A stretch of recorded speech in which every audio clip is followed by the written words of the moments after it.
Hey everybody, this is the recording for Psalm 2, and you'll notice that I'm in the church. I am going to be here every day, just trying to go about what we call essential business. Hope you enjoyed Psalm 1. I think you can find it on the website if you did not see it. We'll do these daily.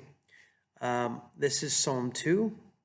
It's a really interesting psalm if you actually do some research on some of the themes. I'll read it. Why do the nations conspire and the peoples plot in vain? The kings of the earth rise up, and the rulers band together against the Lord and against his anointed, saying, Let us break their chains and throw off their shackles.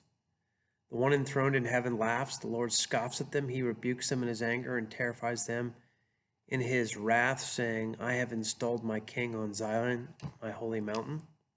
I'll proclaim the Lord's decree. He said to me, You are my son. Today I've become your father. Ask me, and I will make the nations your inheritance and the ends of the earth your possession. You'll break them with a rod of iron, and you'll dash them to pieces like pottery. Therefore, you kings, be wise, be warned. You rulers of the earth, serve the Lord with fear, and celebrate his rule with trembling.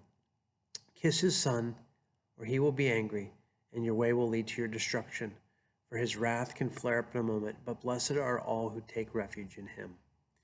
So this is really interesting because it's describing kind of a typical in the ancient Near East process where if a king was to be installed, and this psalm might have been written at the installation of a new king in the line of David, but anytime a king would be installed, other surrounding nations would have considered that a moment of instability, and they would take up this chance to rebel or fight against or invade.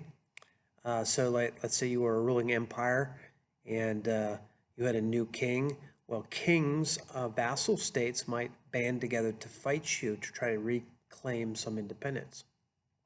So that's what's in view here. Pretty interesting.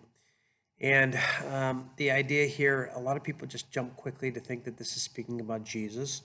And you could make that association, of course, maybe a prophetic word. But in its time and place, I think what this psalm really is doing is talking about God holding Israel, leading Israel, and protecting Israel, and being the largest realities, the thing that made the world right, set the world straight, the God of all gods, the God of the universe being Israel's God. And so the king could count on the Lord's support and the Lord's decreeing that they should be in power. So I guess the idea of application is thinking about the surety that king had that God was on their side, and that even in times of turbulence and instability, God would be for them. He backed them up. He stood behind them.